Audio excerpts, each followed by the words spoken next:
va parler des perspectives spécifiques du marché action américain à présent avec Éric Lafrenière qui est gérant action américaine chez Richelieu Gestion. Bonjour et bienvenue Éric. Bonjour. Merci beaucoup d'être là. Votre fonds Richelieu America ESG fête ses 3 ans. On va y revenir.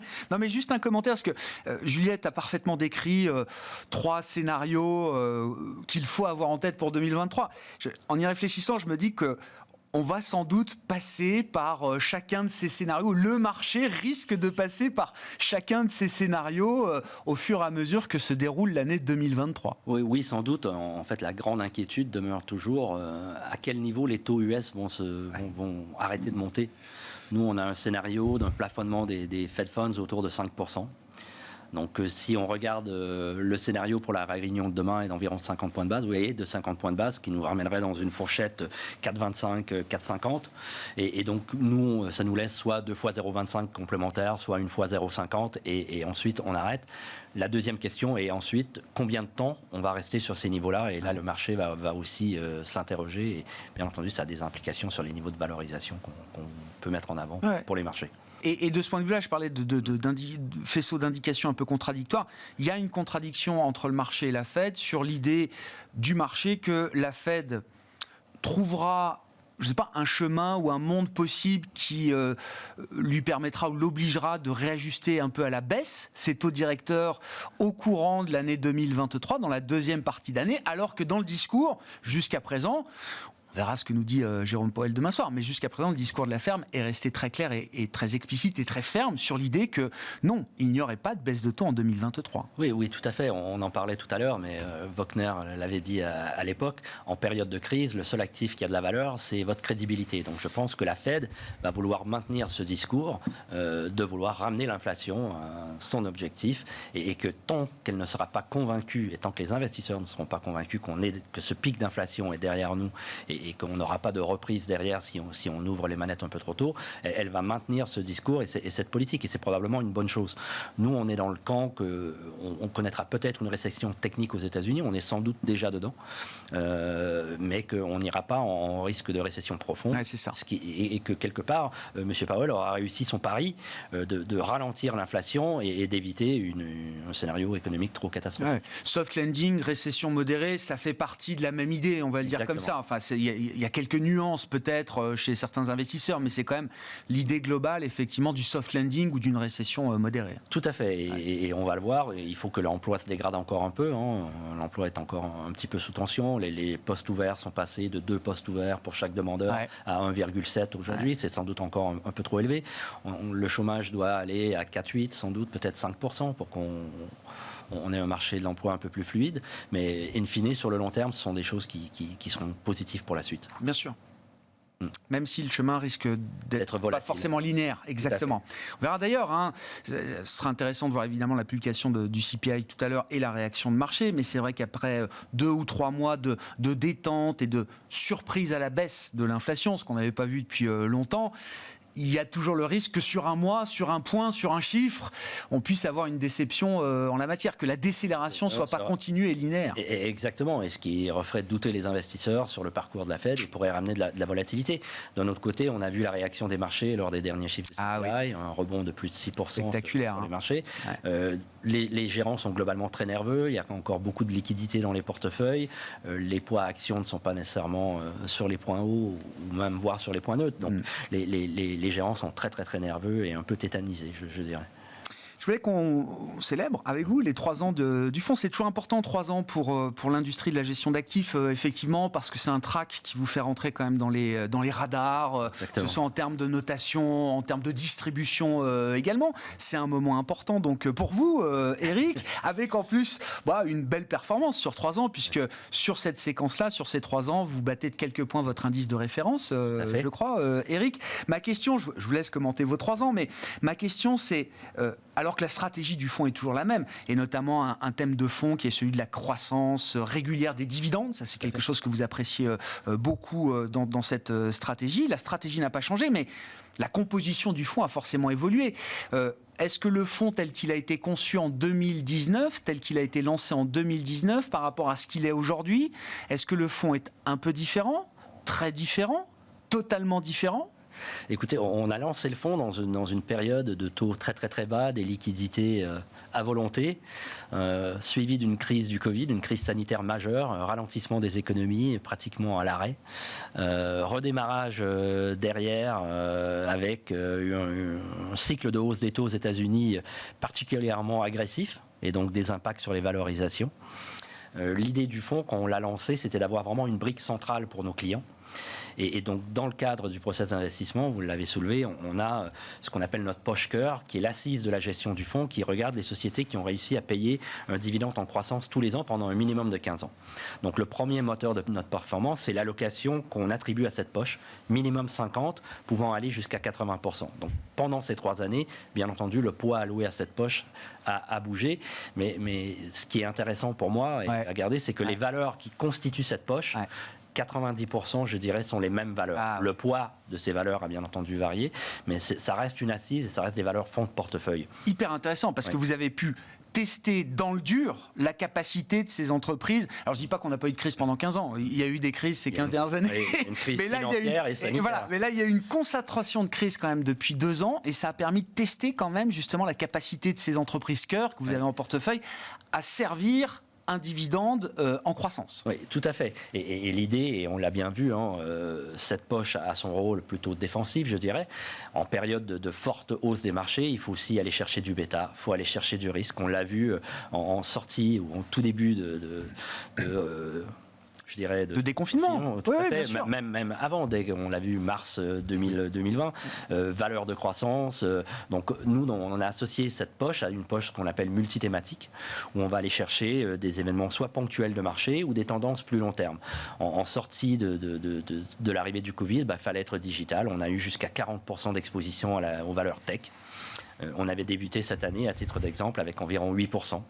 On est revenu aujourd'hui plus ou moins en ligne avec le benchmark. On a eu des GAFAM par moment, on en a eu moins par d'autres.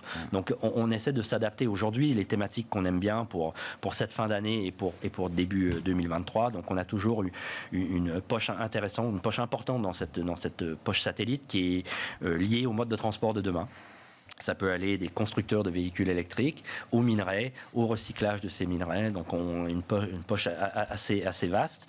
On a aussi une poche qui continue d'être investie, qui est moins importante qu'elle ne l'a été, mais qui est toujours sur le digital, parce que ça reste quand même un événement ou un secteur qui va continuer à se développer. Le Covid a accéléré cette tendance. Les niveaux de valorisation qu'on est prêt à payer ont sensiblement contracté. Donc, mais ça reste quand même des secteurs qui nous semblent porteurs. Il faut être plus sélectif dans les valeurs, mais ça reste un secteur.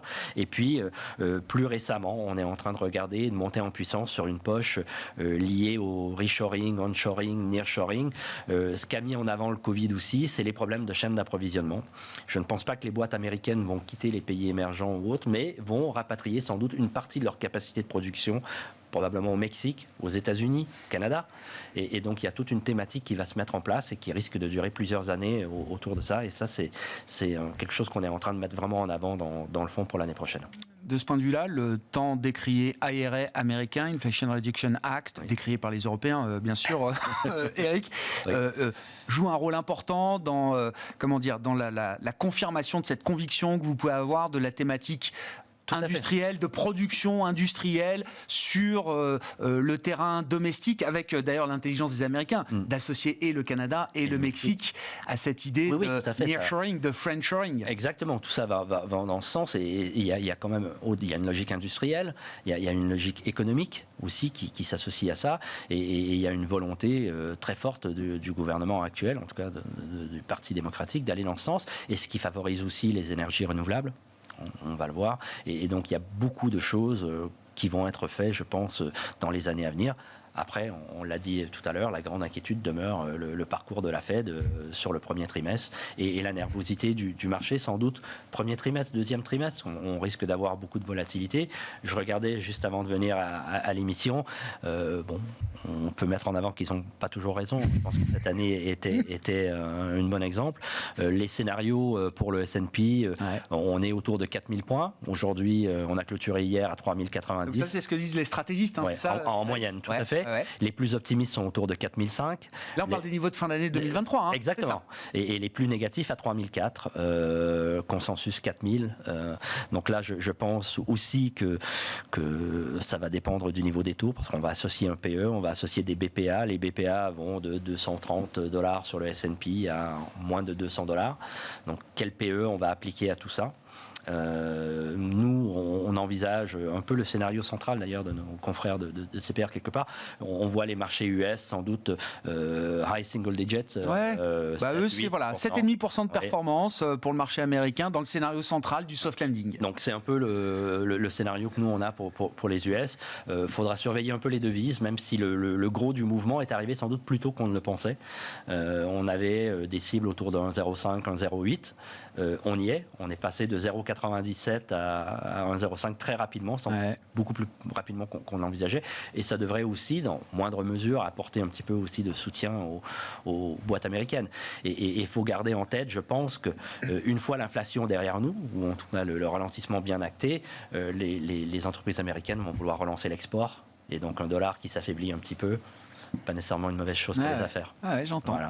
Ouais, donc en fait, alors, avec les plus pessimistes à 3004 sur le S&P et le consensus assez fort et assez concentré d'ailleurs autour de l'idée de 4000 points qui sont les niveaux à peu près actuels, il y a quand même un cas alternatif pour un S&P, je sais pas, 4002, 4003, 4004, 4005, pourquoi pas Exactement. On peut imaginer dans les scénarios de risque aussi des risques à la hausse. Oui, puisque en fait, pour moi, la grande incertitude, et je pense que si ça tourne pas aujourd'hui, ça ne devrait pas tarder à tourner, c'est dans le CPI, la composante immobilier, notamment le Homeowners Equivalent Rent, qui est à peu près 22% du CPI, qui n'a toujours pas tourné.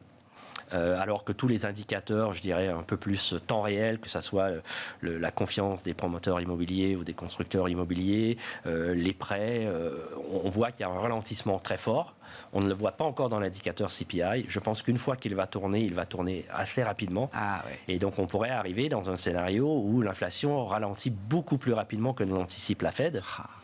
Et là, on a sous-estimé l'explosion de l'inflation et la persistance de l'inflation.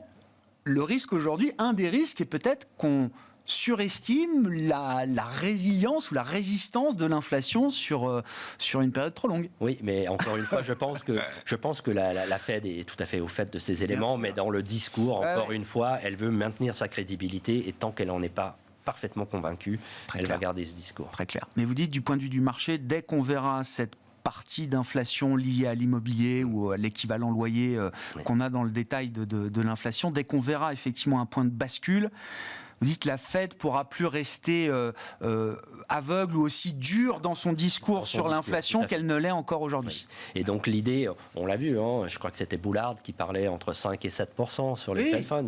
C'est large, hein? Oui, tout à fait. Nous, on est dans ce scénario de 5%. Et je pense qu'une fois que le marché est convaincu qu'on s'arrêtera sur ces niveaux-là, ça sera déjà une première étape qui sera favorable aux actions pour l'année prochaine. Peut-être un peu plus sur la deuxième moitié de l'année que la première, mais à suivre. Un mot sur une des situations spéciales du moment sur le marché américain, Eric, et on en parle parce que ce sont deux positions importantes dans votre fonds. Alors Microsoft, qui est une position importante historique de votre fonds, et puis Activision, qui est aujourd'hui un gros poids dans votre stratégie. Le premier poids. Le premier poids, et ben voilà qui est dit.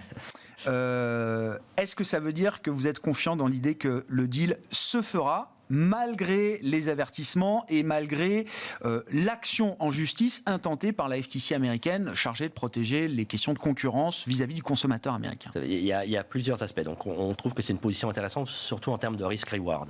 Et je l'expliquerai un petit peu après.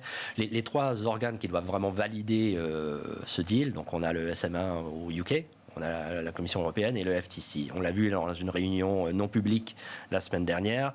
Le FTC a voté, a priori, je crois de mémoire, c'est 3 contre 1 d'aller plus loin, d'entamer donc une procédure contre Activision. C'était pas quelque chose qui était inattendu. D'ailleurs, preuve, le titre a baissé de, je crois, dans 1,5 sur cette séance et est revenu, je crois qu'avec clôturé autour des $74. On est à $77. Clôture d'hier, un peu plus $77 hier. Donc le marché n'était pas particulièrement particulièrement surpris que le FTC approfondisse lance les démarches. Et d'ailleurs, ça aura le mérite parce que Microsoft était resté plutôt discret, même si elle apportait son soutien au deal, était convaincu que le deal allait se faire, restait un petit peu dans l'ombre, je dirais. Et maintenant, Microsoft va peut-être aller de l'avant, concrétiser certaines des démarches pour peut-être rassurer le marché, rassurer Sony.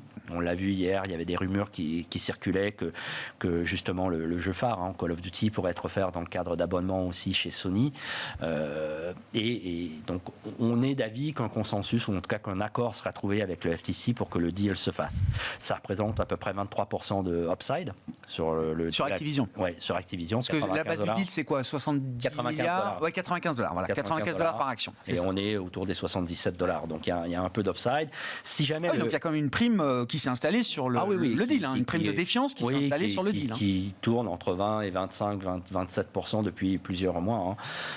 C'était notre idée de rentrer parce qu'après avoir fait plusieurs calls avec de juristes et des analystes sur le sujet, que le risque était plutôt que le deal se fait pas. Le deal se fasse. Si le deal ne se fait pas maintenant, quel est le downside? Ce qui est intéressant de noter, c'est que beaucoup de sell-side qui avaient un peu abandonné la valeur puisqu'il y avait un deal en cours reviennent sur la valeur et nous disent qu'en fait, en termes de valorisation, il y a un peu de downside, mais que la boîte est quand même attractive. Pourquoi? Donc plusieurs choses. On a vu le secteur des jeux vidéo est chahuté depuis plusieurs mois, depuis un petit peu la réouverture de l'économie.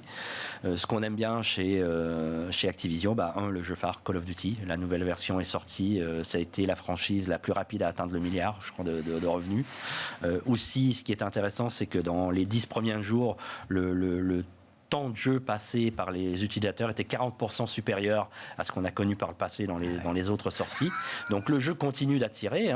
On a aussi la partie Warzone qui sera lancée notamment sur mobile. Donc on a aussi cette activité qui se met en place. On a une situation avec la Chine, avec l'arrêt de l'accord, je crois que leur partenaire local, on est arrivé à la fin de l'accord, il ne sera pas renouvelé. Il y a des pourparlers sans doute avec Tencent qui vont se mettre en place pour distribuer leur jeu sur place. Ça prendra peut-être un petit peu plus de temps, donc à court terme, il pourrait y avoir un impact sur les revenus, mais ça reste une zone qui est hyper importante pour Activision et qui se développera. Et l'autre question sur laquelle on aurait pu se poser, c'était le personnel, parce que souvent quand il y a des discussions, on l'a vu avec Twitter, c'est un people business, bien sûr. Beaucoup de départs. Activision communique, au contraire, ils ont réussi à attirer pas mal de personnes. Ils ont gardé les personnes clés qu'ils voulaient garder. Microsoft est plutôt vu comme un bon employeur. Et donc aide aussi à garder le personnel on board pour continuer l'aventure avec un groupe. Donc le deal c'est positif et le stand-alone, c'est pas forcément négatif et c'est même peut-être positif aussi. Positif à plus long terme sans doute, parce qu'il y aura toujours une réaction négative à court terme, mais sur le long terme, il y a encore beaucoup de potentiel intéressant. Donc ça nous paraissait un investissement intéressant. Merci beaucoup Eric. Merci d'être venu nous parler des marchés actions américains à travers votre fonds que vous pilotez chez Richelieu Gestion. Eric Lafrenière, gérant actions US chez Richelieu, qui était l'invité de Smart Bourse à la mi-journée. On se retrouve à 17h en direct sur Bismart.